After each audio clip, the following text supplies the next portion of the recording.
Thanks for pressing play. This episode of Legends and Losers is sponsored by NetSuite. For a free growth review for your business, check out netsuite.com/legends. On this episode, one of my favorite people in the world, the amazing, the incomparable, the uncomparable, Dushka Zapata. She's a communications and PR executive in Silicon Valley. She works at a red-hot company called Zendesk, and she is one of the most influential writers in the world. We have a fun, engaging, and most unpredictable conversation, as always. She's got a brand new book coming out the first week of November called How to Build a Pillow Fort and Other Valuable Life Lessons. I love the titles of her book. We talk about do you really need a soulmate? The difference between blame and responsibility, and why having a healthy relationship with debauchery and excess is a good thing. All right. Hey ho, let's go. Hello, my legendary friends. Welcome to a fantastic episode of Legends and Losers. If you're a longtime listener, thank you so much from the bottom of my heart. And if you're brand new, this is a very different podcast. We aspire to have authentic dialogues about what it really takes to design a legendary business and a legendary life. And the experience we hope you have is an eavesdropping experience. This is not an interview. It's a conversation. And on every episode, we try to have a conversation with a seriously accomplished person about not just their accomplishments, but their failures, and try to get into a conversation worth sharing, a conversation that matters.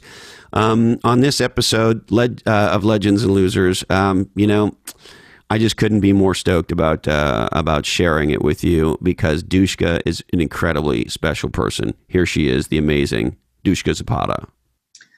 It's been a little over a year. Wow, that went by fast. How did it get to be a year? It feels like you just told me you were taking this new corporate job. Yeah, it's been over a year. So what's it like to be back in the corporate saddle again? It is, well, first of all, I think that Zendesk is not really the corporate saddle per se, and I think that the reason why I don't think it is because it's growing so fast. Yeah. Everything is different all the time. Like, you get used to something or put something in place or think that you've got something, and literally 2 weeks later, it is completely different. So I think that is both terrifying and fascinating. What's terrifying about it? I just think it's very difficult to get your footing in a company that's changing that fast, or in an environment that's changing that fast. And I think that there's always a sense that you are mildly incompetent. Yeah, you always feel slightly out of control. Yeah, exactly. Slightly off kilter. Yeah, I was just looking. It looks like Zendesk has a $6 billion market cap right now. Yeah, it's doing really, really well. And yeah, it's growing super quickly. I'm really, really, it's just been a really incredible experience. It's been, the word that I would pick is, it's been thrilling. It's really thrilling to be here. And how has it changed or influenced, or has it at all, your writing?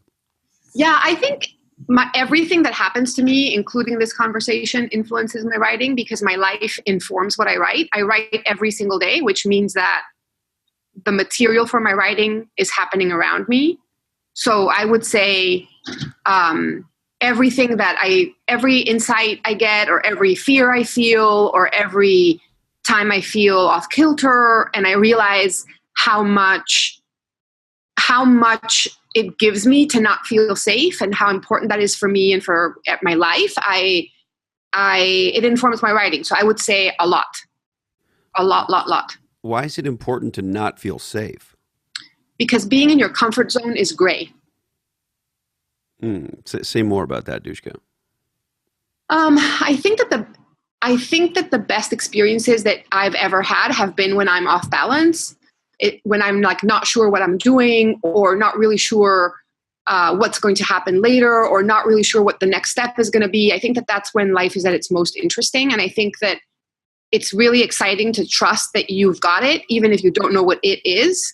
And I think that when you're really comfortable, you get complacent, and things get boring, and things get routine, and everything looks the same, and every day looks like Wednesday. So I really dig change.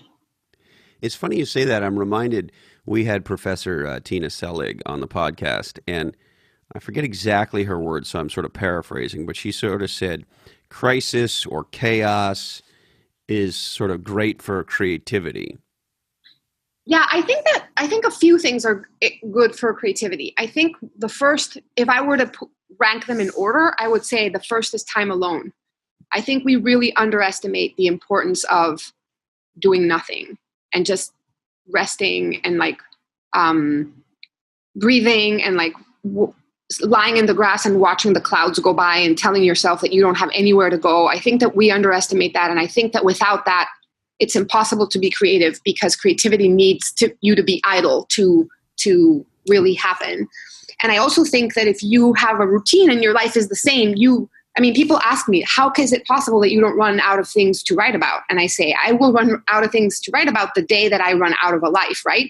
And if you get up every morning and your day is different, then you have stories to tell. So I think those two things would be key to creativity. And I think I'm a writer, but I think that the same holds true if you paint or if you write music or if you, are involved in like complex mathematical proofs. I think that all of those are different types of creativity. And I think that to foster creativity does not bloom in a calendar where you have back-to-back meetings where you have to switch what you're thinking about every half hour. Yeah, exactly. And it's interesting in this world of smartphones and devices and perpetual distraction. There's a thing that used to happen in many of our lives that doesn't really happen anymore, and that's being bored. Yeah. I actually disagree.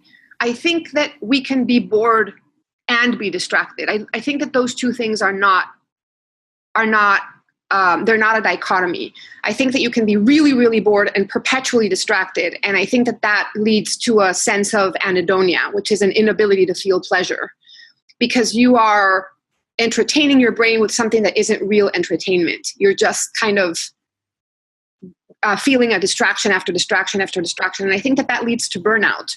So you can be bored and I'm sorry to interrupt you, Dushka. You can be bored and distracted at the same time? Absolutely. Distraction is not the same as the opposite of boredom. I think that the opposite of boredom is more like joy. And boredom is a type of numbness. And I think that it's feeling bored and feeling numb is being bored is the beginning of an inability to feel any kind of pleasure. If you feel pleasure or joy, if you are like this is a beautiful view, or this food is delicious, or sex is awesome, or any kind of a sensation is the opposite of being bored. And I think that to be bored, you need to shut down your senses in a way. And that is disconnected from yourself. And I think being constantly distracted is a very good way of being bored. You know what it is? It is you're distracted all the time, and at the end of the day, you wonder why your life has no meaning. I think being distracted is so terrible for you. I mean, a little bit of a distraction might be fun, but this sense of being perpetually distracted is, I think, a killer of creativity, but also a killer of joy. The way I experience, I think what you're describing, you tell me if this is the right way I should think about it, is you'll have those moments where you've been on your computer for 15 or 20 minutes and you're just sort of bebopping around doing nothing, right? Yeah. You read an article here, you see something there, you follow a rabbit hole here. And you look at your watch and you go, fuck, like 20 minutes just went by and nothing happened. And I didn't really it's not like I was reading something I was interested in. I just, you find one thing and you bebop to another. Is that what you mean, or what do you mean? That is what I mean. I think that distraction is a very intimate word, because the truth is that only you know if you are sedating your brain with that bebopping, as you call it, or if you are really learning something new. So if I could be on the computer for 20 minutes and unlock the secrets of the universe, right? Or I could be on the computer 20 minutes and sort of like glaze my brain over with a sensation of like clicking from one thing to the other and not really getting anywhere. And no one can tell the difference but me. And that is the intimacy inherent in distraction.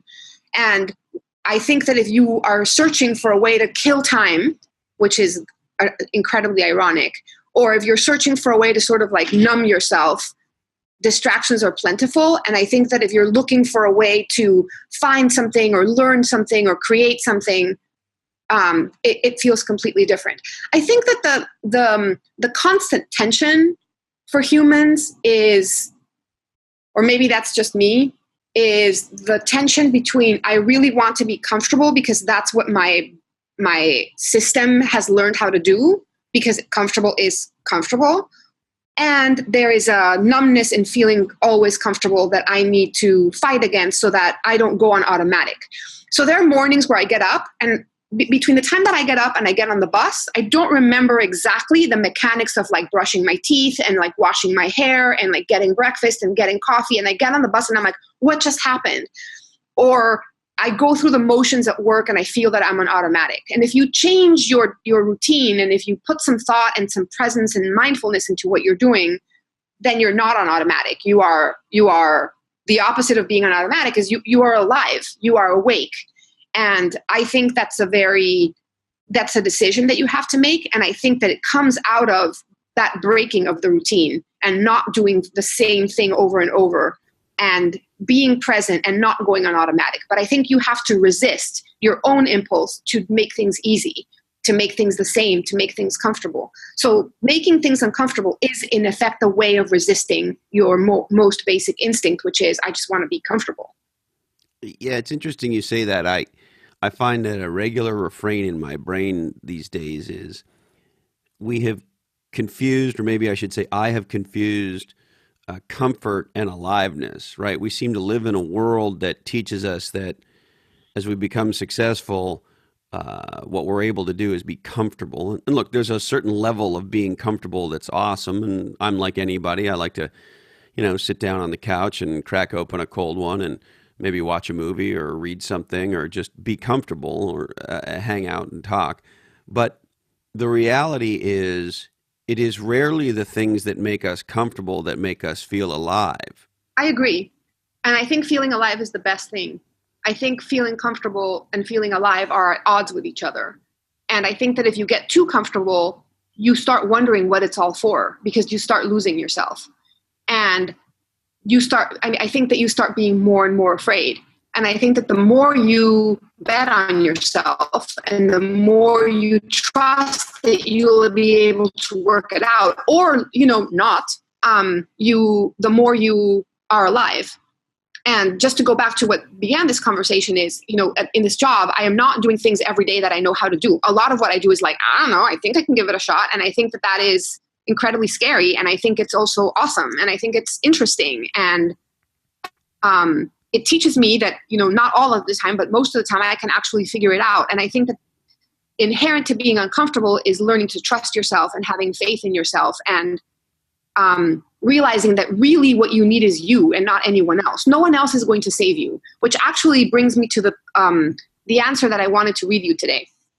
Awesome. Then let's go for it. Because I've been reading a lot of your stuff lately. I've been, as you know, I'm sort of streaky with Cora in the last, just as we put Niche down to bed, I've been spending a little bit more time, and I've just noticed some of the things you're on. So I'm very curious what you brought to the table today. Yeah. So the reason I brought this is because the last time we spoke, you told me that you wanted to talk a little bit about your new book and what it's about and why you wrote about me. And you told me that you wanted to talk a little bit about what I've done on Quora and why. And so I found an answer that I think represents what I stand for and what I mostly write about. And I think that everything that I write about it's some version of this answer. And as all my answers, it's not very long, but I think it's at the core of what I believe in and what I profess to other people. So that's why I chose it. Awesome. Let's go. And the question is, because you know that Quora is a question and answer site, so I answer questions. And the question is, do I need a soulmate, and where can I find him? And this is my answer. The greatest lie ever told is that there's someone out there who can make you peaceful, happy, and whole. If you suffer from a sense of dissatisfaction or despair, if you feel disheartened or lonely, it must be because you haven't found the person you're looking for. This belief implants a permanent sense of restlessness. What if instead I said to you that you are already whole and that your secret sense of dissatisfaction and loneliness is inherent to the human condition? No one out there has the ability to bail you out but you. You can eventually pick someone to walk beside you, to share in your experience, to rave about your good days and rant about your shitty days. If instead, in looking for a fix, you run from one person to another, you will run forever, because the antidote to your emptiness does not exist in anyone outside of you. Stop running. Give up that insatiable, desperate search. Love yourself. Know yourself. Save yourself. There is no one else. That's fantastic. Yeah, I've always, I'm trying to think of the conditioning of little boys, but my mind goes to the conditioning of little girls, and sort of there's this Prince Charming that's coming and this sort of bullshit.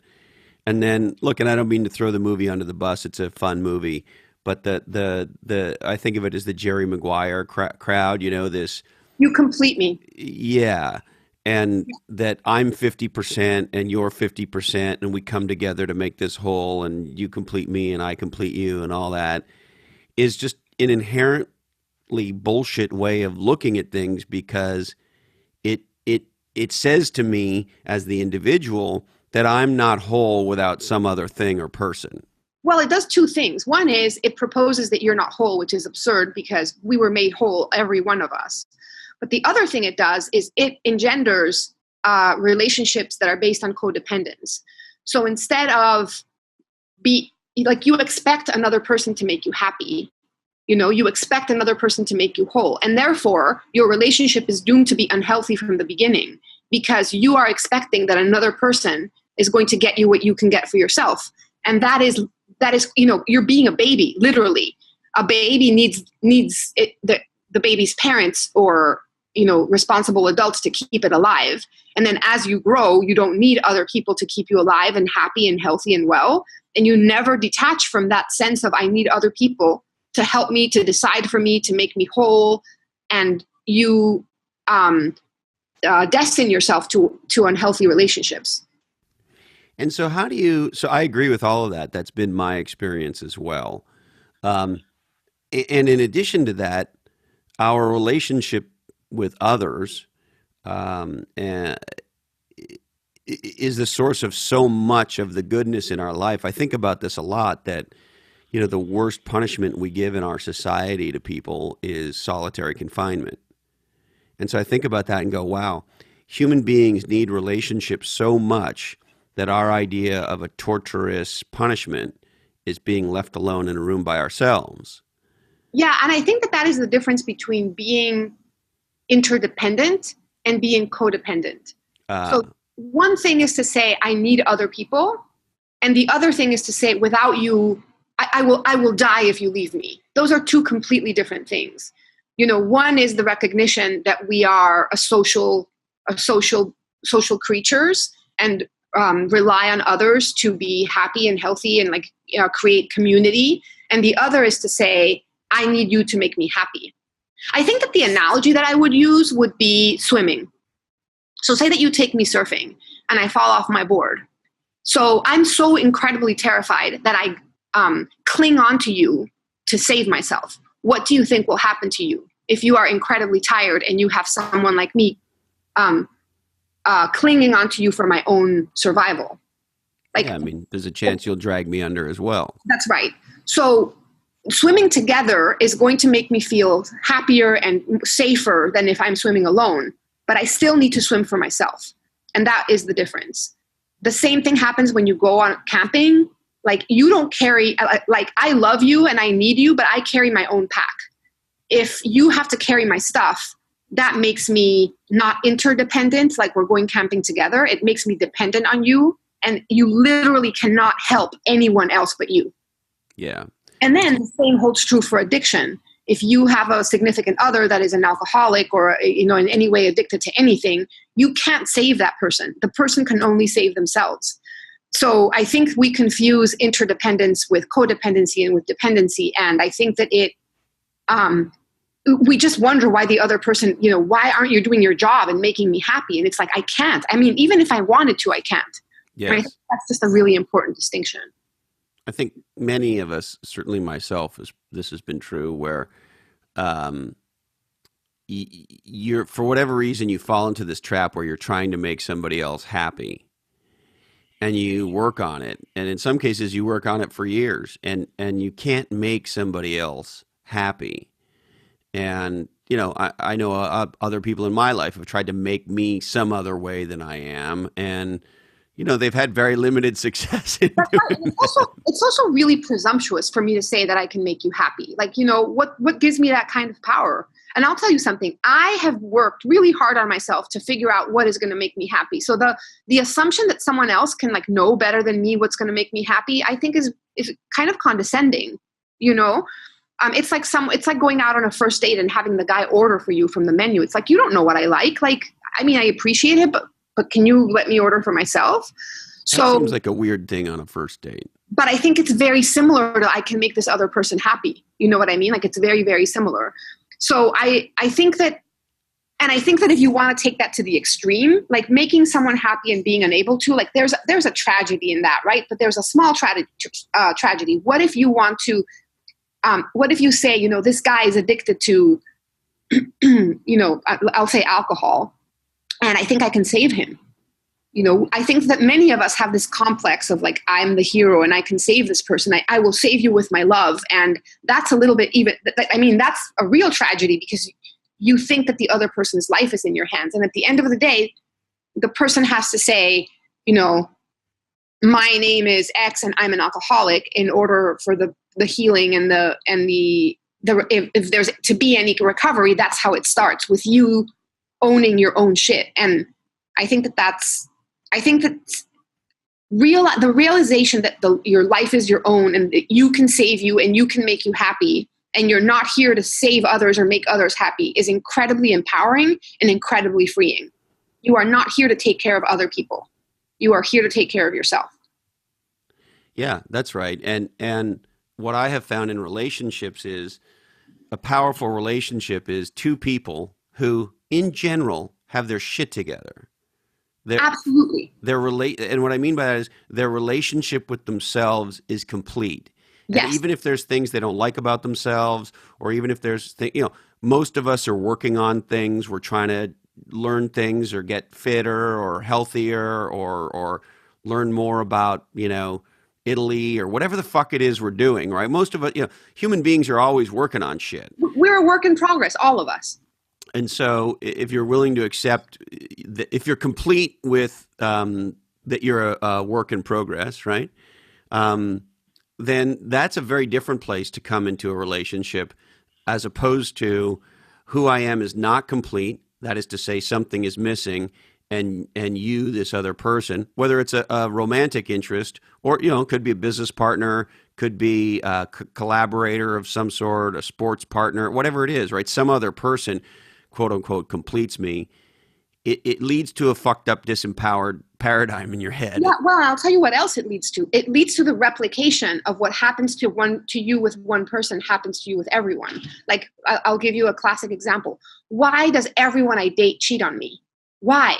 And you keep going with this fracture in yourself to one person after another person and after another person, and who you are shows up everywhere. So if you are not a moderately together person, everything that you do replicates and presents itself in every relationship because it's something that you haven't solved in yourself.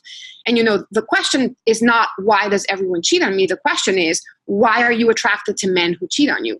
Why, this is something that you're doing to yourself. And until you don't own that, whatever it is that you're not owning or taking responsibility for will happen to you again and again and again until you resolve it.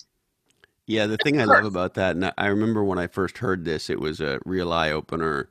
That is to say, whenever anything, quote unquote, bad happens or good happens, or whenever anything in your life happens, there's one absolute constant, which is you're there. That's right.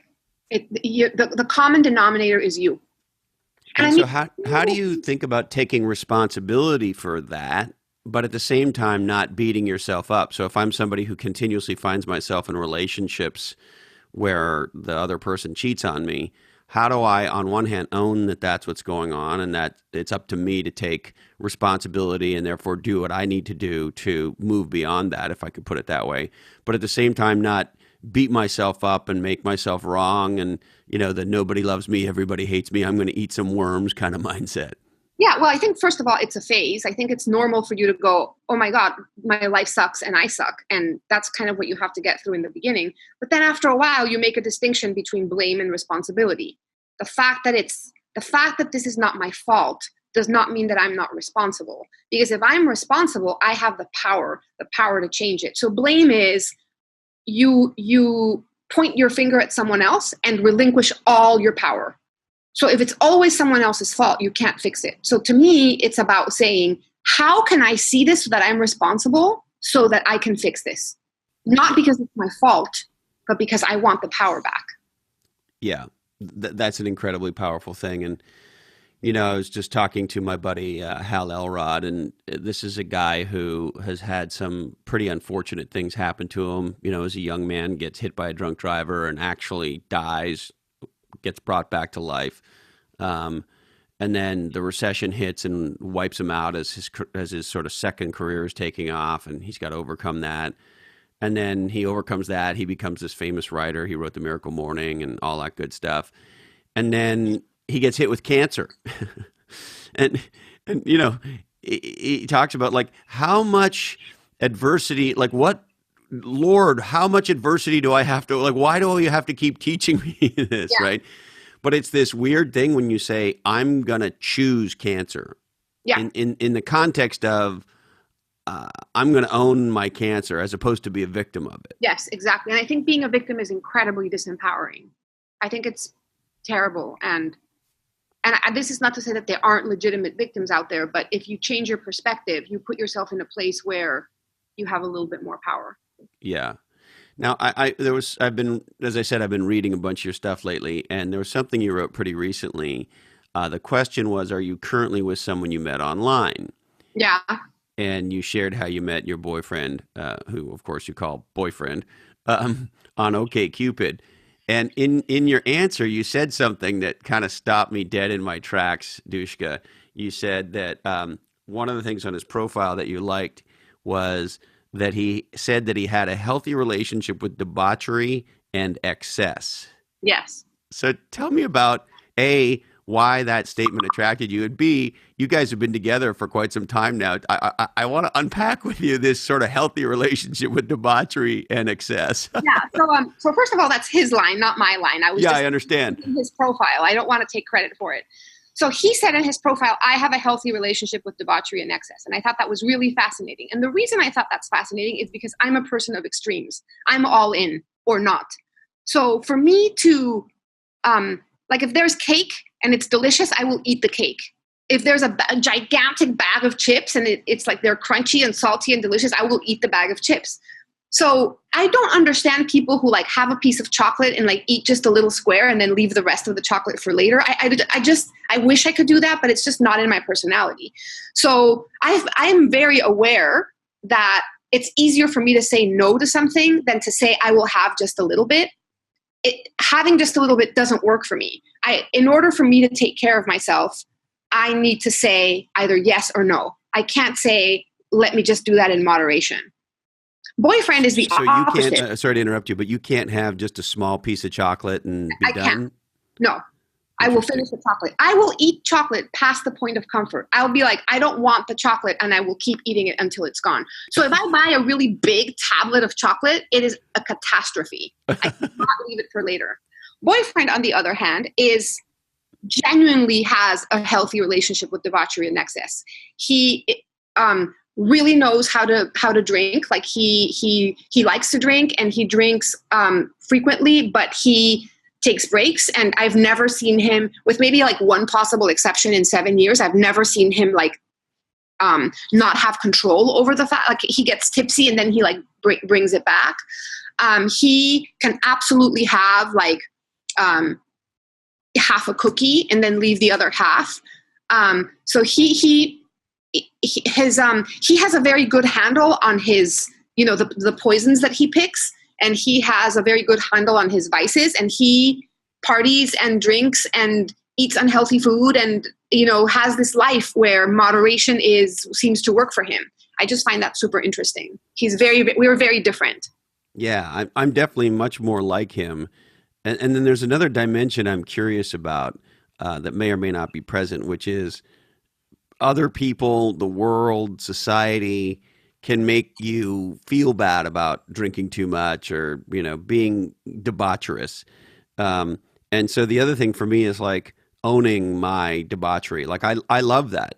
And Yeah. like there are gonna be nights where I'm gonna have three or four scotches. Yeah. We aren't. He's like you. He completely owns all of the things. Like I'll be like, he's like, I'm gonna go out with friends, and I'm like, are you going to drink? And he goes heavily, heavily. Like Yes, he's not heavily. apologetic for, yeah, I'm going to drink heavily. And I'm like, okay, you do that. He's not apologetic about what he does. And he takes really good care of himself. Just in general, he's in every sense of the word, he's a really healthy guy. But he's deeply into moderation. I could not walk the lines that he walks. Yeah, and is he like me in that I can get absolutely shit faced, and I can have a glass of wine with dinner and be done. Yeah, exactly. That's exactly what he does. Yeah, He'll have his drink of choice is Manhattan. He drinks Manhattans, and he'll have a Manhattan, and then he'll like look at me and go, "I wonder if I should have another Manhattan." No, I need to go to work tomorrow. Like he yeah, never exceeds what would be appropriate for that moment. yeah, So he really does have true to his profile. He really did have a healthy relationship with debauchery and excess. But that line really, really intrigued me. It was one of the reasons why I called him up to meet with him in person. and I'm curious, does he have what I've sort of gotten better at owning over the years, which is, and I don't give a fuck what anybody thinks about it. So if somebody else thinks I drink too much too often, or smoke too much pot, or swear too much, or whatever it is, right? Yeah. I actually don't really give a shit anymore. Yeah, I don't think he has ever worried himself too much about what others think, but I also think that he looks at it like he'll say, it's almost like if he finds value in like who is saying it or why they're saying it, he might take a look at it. He's a very self-examining guy. So he's very self-aware. So I would say that he doesn't care what others think of him, but if he saw a pattern in what others think of him, he would probably look at it. Yeah. He also doesn't like it when someone is like up in his business. So like I would never say, don't do that. Like don't ride a motorcycle. People are like, how can you let him ride a motorcycle? And I'm like, let him? Like what am I, his owner? So he has the audacity to do pretty much whatever he wants. Yeah. Yeah, it takes courage to let that off the chain, but at the same time be somebody who's responsible. I'm sure he's not a careless motorcycle driver. No, I think he's really responsible. And I mean, he has like a lot of like extremely technical like motorcycle gear. He's like, this is the difference between, scraping my entire thigh on the pavement and, ruining a pair of pants. So he wears like appropriate equipment and the right helmet and like drives really carefully and, all of these things. Yeah. Yeah. Well, good for him. I mean, I've only met him a couple times, but all the more reason that I like him. He's a solid character, and he drinks scotch and Manhattans. Yeah. And listen, I love Manhattans. I can't, do you want to hear a story about this? Yeah, please. I can't really drink Manhattans anymore. How come? The night we completed my first book, Play Bigger, I happened to be with my co-authors, Dave and Al, at least two of the three co-authors. And we were on a business trip. And the next morning, I was giving a keynote opening speech at a company's kickoff. And so we started celebrating drinking Manhattans. Anyway, we drank a shit ton of Manhattans. And I was about as hammered as I've been in my adult life. Oh, that sounds horrible. Oh, it was ridiculously hammered. And like hammered to the point of it's hard to find your hotel room. Once you're in the hotel room, it's hard to figure out where the toilet is. Like, yeah, like absolutely drunk. See, I've never seen Andrew that drunk. That's a very, very, I mean, that's probably the drunkest I've been in the better part of a decade. But anyway, long story longer. So go to sleep, and I'm like the 8:30 speaker or whatever. Oh my God, no. Yeah, no is right. I woke up the next morning, Dushka, and I was still fucking hammered. That is horrible. And I thought, I'm somebody who likes to eat breakfast. And so I thought, I'll just eat some breakfast. I'll stabilize the patient and, that'll make things better. Well, no, I'm fucking completely hammered. And so I'm sitting there in the back of the room, and the beginning of this event is starting.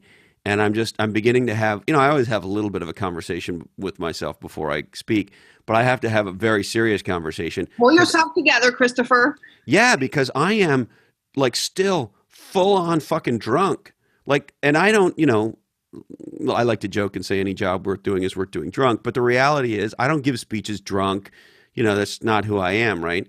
Anyway, so in this case, I'm going to have to do this speech, 8 or 9 hours later, still fucking drunk as a skunk. Like I wouldn't have driven a car. That's how drunk I was. That is horrible. And the problem is that once I think you know this, but I barely drink, at all. And I'll have like maybe a glass of like Prosecco with a celebration or something, but I don't drink at all. Boyfriend went and found himself a woman who barely drinks. And whenever I have been tipsy, which has been maybe twice in my life, it feels claustrophobic to me that I can't undrink. You can't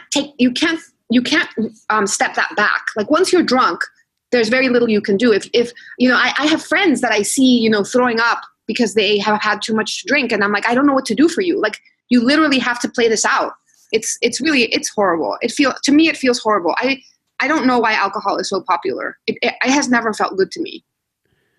Well, I could spend hours explaining to you why alcohol is popular. I'll just refer to that famous Ben Franklin quote, and God only knows if he actually said it, but beer is proof that God loves us and wants us to be happy. I don't know if he said it, but it's a good quote. It's a good quote. But anyway, to finish the story, so I gave the speech, and, at the risk of sounding immodest, I'm not a bad speaker. And I like to challenge myself because I've given a lot of speeches. And so this was a no shit challenge. And so I had to say, hey, lochhead, like these people are counting on you. You got to go up there and you got to figure out how to do this. And I ended up getting a standing O, which was great. So I pulled it off in the end, but I got off stage and I was still fucking drunk as shit. I was terrible. I'm so sorry. That it does not sound like a fun experience for sure.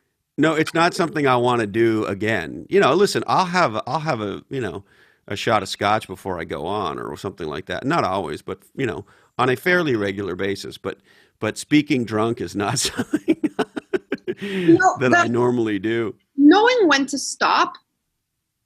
And let's just like not talk about alcohol or drugs, which as you know, like I've just never been really particularly interested in any drugs. But let's talk about other things like cake or writing or if I start writing, and which is something I love to do and I can't get enough of, boyfriend will come to the computer and say, you've been sitting here for 8 hours. Like, can we just go outside and do something else? Like I have a compulsive personality. So I think I'm just really lucky that I'm not really into anything that could turn into an addiction because I don't understand the notion of like doing just a little bit of something.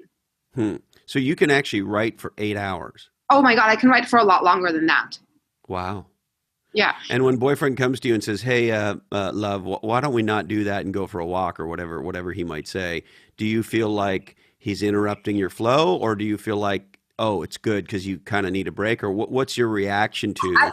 I think that's a really, really, I think that's a really important question because I think that's a question that people who write or who create something are up against when they are with people who don't do that.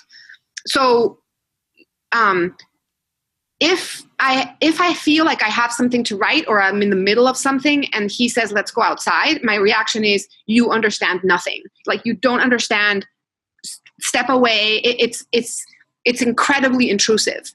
But sometimes I'm tired and I've been writing for many hours and it's just like I've been in the same sitting position and I need to get outside and it feels a little bit like I'm being rescued. Like he's like I'm glad I have him there, but it really depends. And if I'm in the middle of a thought that I think is just like worth articulating and I'm really close to articulating it and I'm interrupted and I lose it, like I lose the thought forever, it feels horrible. Yeah. And my wife is really good with me about that. If she goes to interrupt me and I kind of wave at her no, like if I'm in that place that you're describing, I don't even want to talk because I want to stay where I am. And if I just wave no, she's a saint. She just disappears and checks in with me at some point later. Or normally I check in with her because I know she's Ask her if she asking. wants to come live with me. The other place I find this, do you ever notice it yourself? Where this happens to me most regularly is surfing.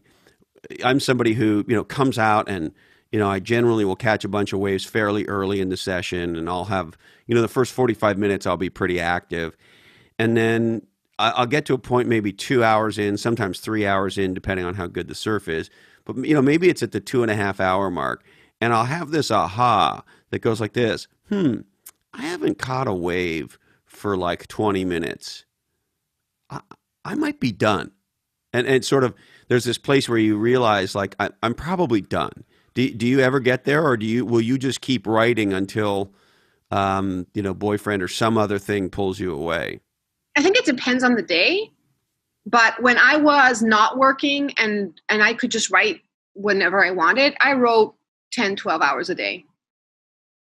With breaks, like I would go, write and then go to yoga and then have lunch and then whatever. But all in, I would write like 12 hours a day.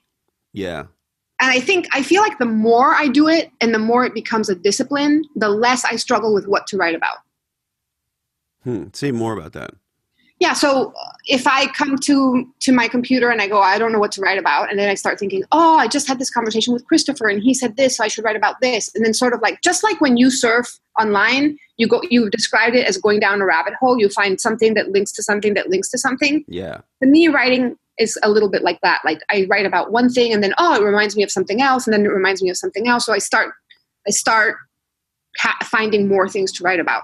If instead I don't write and I don't get into the discipline of writing, I come to my computer and I don't know what to write about. But it's the last time that happened was a very long time ago. So this thing people call writer's block is not something you I am not familiar with that concept. Yeah. You have the opposite, right? You have like writer's flow, or I don't know what to call it. It's true. One of my very favorite quotes from Prince, like maybe one of my favorite quotes of all time, because I felt it resonate in my chest so hard. He was in an interview and, the person interviewing him was saying, you write so much music and you're so prolific and you write about this and about that. And, it's like different kinds of music and you write, different rhythms and different styles. And he sat back and he said, it's like a curse to know that I can always write something new. Yeah, I've heard that. And in some ways I relate to that. I don't have that necessarily with writing. But people do ask me like, wow, you quote unquote put out a lot of content. How do you do that? And the funny thing for me, I'd be curious if it's the same for you. I know people don't mean it this way, but I almost take offense to the term, like you put out a lot of content. Like it doesn't feel that way, with Legends and Losers. It's like, well, I get to have these amazing conversations with people I'm dying to have conversations with. That's not some chore. And, I haven't written anywhere near the volume that you have, but the writing that I have done and do is, for the most part, of course, it's not always true, but it's true way more than not true. It's a labor of love. And so I don't have that experience with it. It's like there's an old, speaking of rock star quotes, Peter Wolf, who was the lead singer of the Jay Giles band, he has this great quote where he says, people sometimes ask me why I scream and I shout. I say it's in there and it's got to come out. Yeah, this is you're touching upon something that I think about a lot. So my mother is incredibly prolific. She's a sculptor and a writer, and she's written dozens of books and made hundreds of sculptures, and she's quite successful. She's really well known in Mexico where she lives. And she has a huge personality, and all my life I heard people tell her, you are so prolific. And there was something in the tone of the word prolific that I grew up thinking that it was not a compliment. And when someone tells me that I'm prolific, I actually have to separate the meaning that I have subscribed to the word and what it actually means, because my first reaction is to feel insulted. And I feel like it's a way for people to say that I'm too much. You're too much. Like, and the way that I reconcile that in my head is, I think for all we know, we might be lost souls swimming in a fishbowl. For all we know, we might be here for absolutely no reason. But what I create, what I write, what I think, what I assemble, what I say makes me feel like my life has meaning. And it's just very, like, I feel like I'm doing something really, really important. When I'm writing, I feel like I'm under the illusion, and I say this with no ego. It's not about me being amazing. It's about the work that I'm doing is reaching out to someone out there who needs to hear it. And I feel like I'm under the impression that my writing and what I post on Quora and like submit and throw out into the wind is having an impact on someone, and it's really, really important. And sometimes when I look at it, I think this could have been done better. But sometimes when I look at it, I think that what I just wrote is beautiful. And the fact that I'm sitting here feeling like my life has meaning and that I'm creating something beautiful, I cannot think of anything more important than that. And therefore, the fact that someone considers me too much is something that I discard. Because weighed against the fact that I'm doing something important, me being too much doesn't matter. Did you have this growing up? Because I certainly did. Of course. Like Christopher's too much. Yes. Like too loud, whatever the thing is. Swears too much, too hyperactive, so can't sit intense. still. Yeah. You're whatever it is. So intense. Yeah. And it's like, I just don't, like, I'm not saying that I'm not intense, and I'm not saying that I'm not too much. I'm just saying that I don't know why it would make sense to me to make myself less. I don't know why that would be something that I would pursue. I'm not going to make myself less so that other people don't find me too much. Yeah. I'm going to create everything I can. Yes. Until the day that I sit at my computer and I have nothing left to say. And do you sort of have this feeling, because this is how I have it, which is sort of, if you think I'm writing too much on Quora by way of example, then stop fucking reading me, or stop reading me, take a break for a while, or, do whatever you want. But this stuff's in me, and it's going to come out, and I'm going to do, how many posts do you typically do in a day if you thought about averaging it out? If I were to average, it varies a lot, but if I thought about averaging it out, it would be about 4 a day, which is not very much. But I mean, I write more than what you see on Quora. Yeah. But Quora is the primary place where I consume you, and there's no way I could consume everything you write. Yeah. And yet, I don't know what, I've never thought about this. I don't know what percentage of what you put out I consume, but I don't think about it in the context of how much you're producing. I look at the stuff you're writing, and I read what catches my eye for whatever reason, and I'm just glad that you wrote it. Yeah. And I feel when I'm writing it that I'm plugged in and that I'm a part of something important. And saying that I don't care if others read it or not is just, it's not true. I definitely want to be read, but it's not why I do it. I do it because it brings me pleasure and because I like feeling that I'm a part of something important. So I do it for myself. Well, and you were not read, at least at anywhere near the scale that you have been over the last few years, for a very long time. I had a blog that I consistently wrote in that nobody read. And I wrote in it regularly, despite the fact no one read it, because I write because I want to, because I love it, not because it's being read, even though being read is awesome. Yeah, and that's an interesting paradigm, because like I know in the podcast world, there are a lot of podcasters who their mindset, their headset is, I am the audience advocate. And this is like, for example, this is my friend Jordan Harbinger. He's one of the most successful podcasters in the world, and I love his show. And his mindset, he said it on Legends and Losers, is if he's in a conversation with somebody, and he might even be interested in kind of where they are in the conversation, but if he feels like for whatever reason the audience maybe has had enough, or whatever the case may be, that from an audience perspective the conversation should go in a different direction than it's going, he will, in his mind, he's an audience advocate. And that's sort of his headset, and he's incredibly successful, and he's incredibly awesome, at least in my opinion, to listen to. However, that said, I'm the exact opposite. I ignore the fact that there's any kind of an audience. I just want to have a conversation with Dushka, And if the audience, look, I want the audience to appreciate it and love it. Of course I do. But in the moment, I'm not thinking about that. I'm thinking about, in this case, having a conversation with you. And if the audience likes it, great. And if they don't, well, hey, sorry.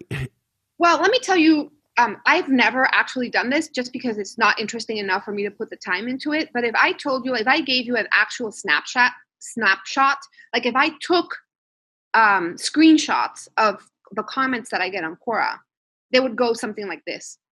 Dushka, this answer is incredible. This answer sucks. You suck.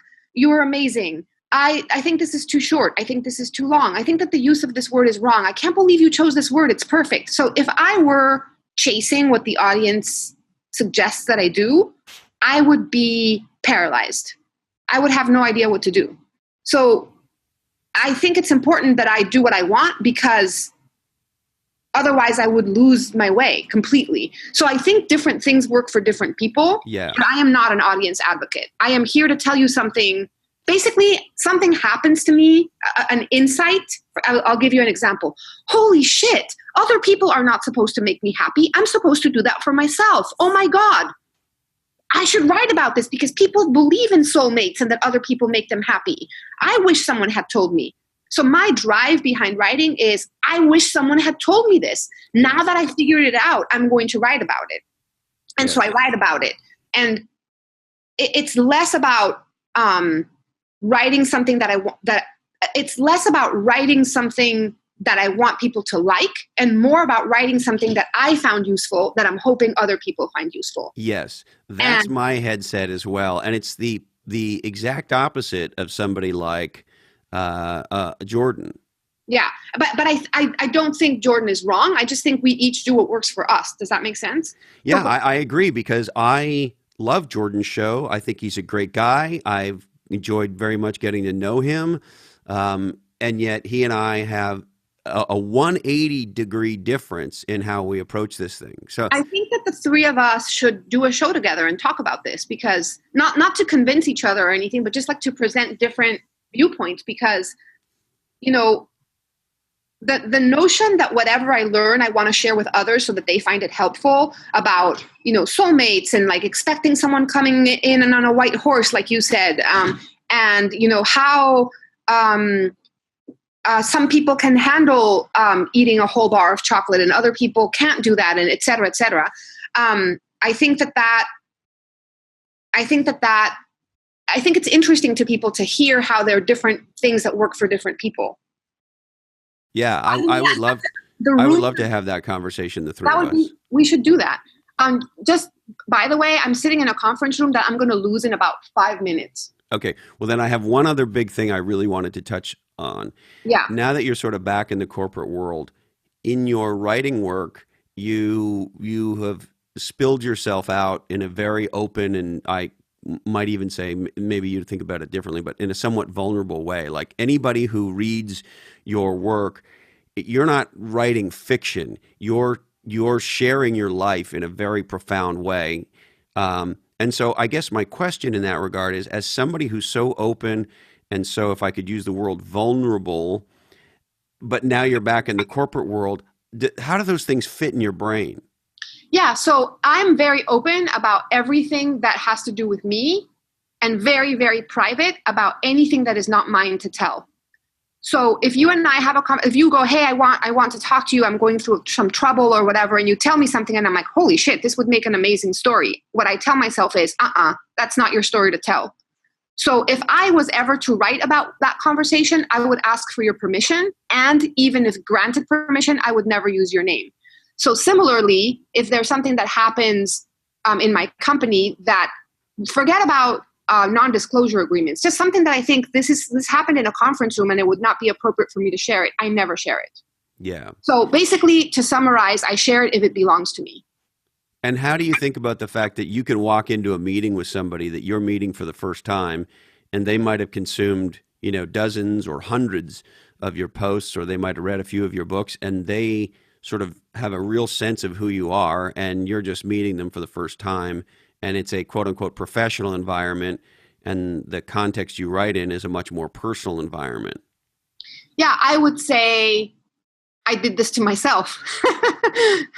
But also, I don't know. I feel like in terms of like just my personality, even in the most serious of corporate environments, I've never been different things to different people. Like, this is who I am. And, you started, our relationship began by you being my client. And I was never like, oh, I'm going to meet with Christopher and now I need to be someone else. So I feel like people pretty much see me regardless of whether they read me or not.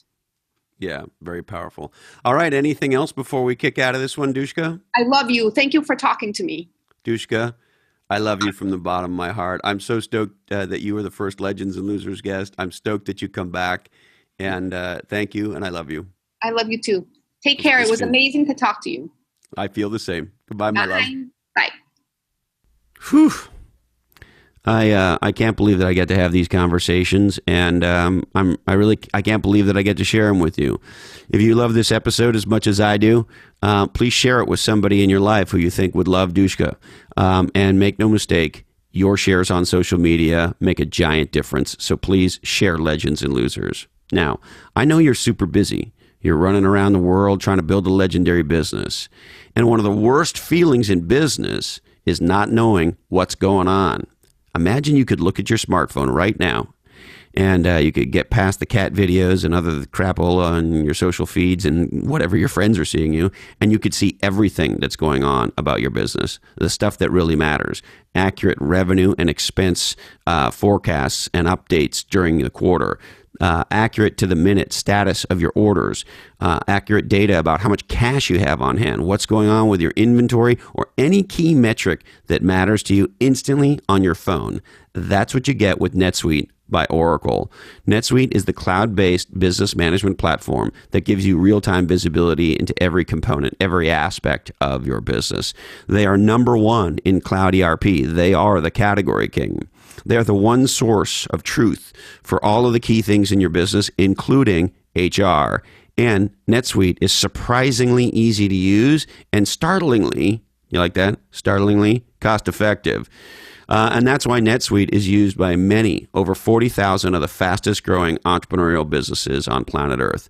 Right now, NetSuite is offering listeners of Legends and Losers a free 60-minute business review with an expert in your industry to help identify growth opportunities.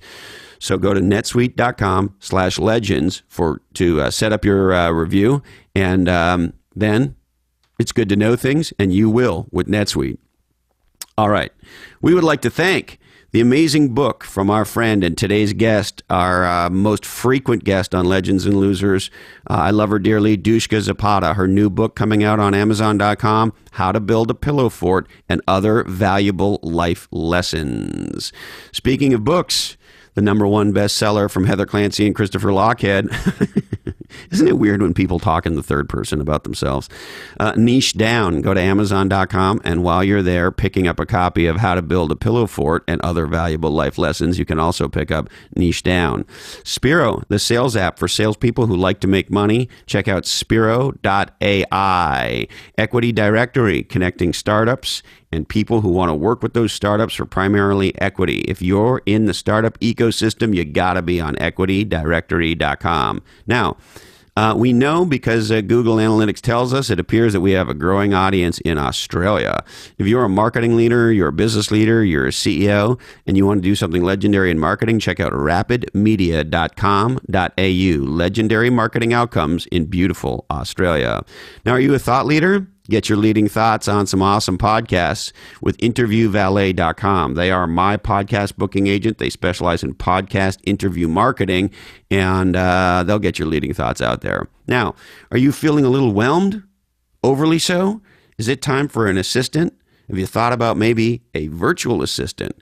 Well, check out bottleneck.online, the amazing business delivering virtual assistants to help you get more done more quickly and more awesomely. And a new podcast that I love from the amazing Bob Evans. He's a dear friend for many years. He's one of the smartest guys I know. I've been begging him for a long time to start a podcast, and he finally did it. Check out Cloud Wars Live, wherever you get legendary podcasts. And the incredible people at Doctors Without Borders. When you make a donation, they make a difference with some of the most at-risk people in some of the most terrifying, scary, tough places on planet Earth. Check out doctorswithoutborders.org. All right, I need to remind you that this oddcast is the sole property of the Legends and Losers and the Oddcast Network. Today's information is provided to you solely for informational purposes. Clearly, this oddcast is produced in a studio that contains nuts and a lot of severe lack of professionalism. However, Legends and Losers is never tested on GMOs. Remember that the left lane is the passing lane. Have class and let us pass. Listen to Linkin Park. Chris Cornell was right. Tom Waits said, fishing for a good time starts with throwing in your line. Always shower with a friend. Thank you, Dandy Candy. I love you, Mom and Dad. And hey, Colin, this oddcast really ties the room together, doesn't it? Today, our deepest apologies go out to Greg Clark, CEO of Symantec. Sorry, Greg. We just ran out of time for you. That's it, my friends. Thank you so much. It means the world to me that you invest part of your life with us here on Legends and Losers, and we'll look forward to seeing you again very soon.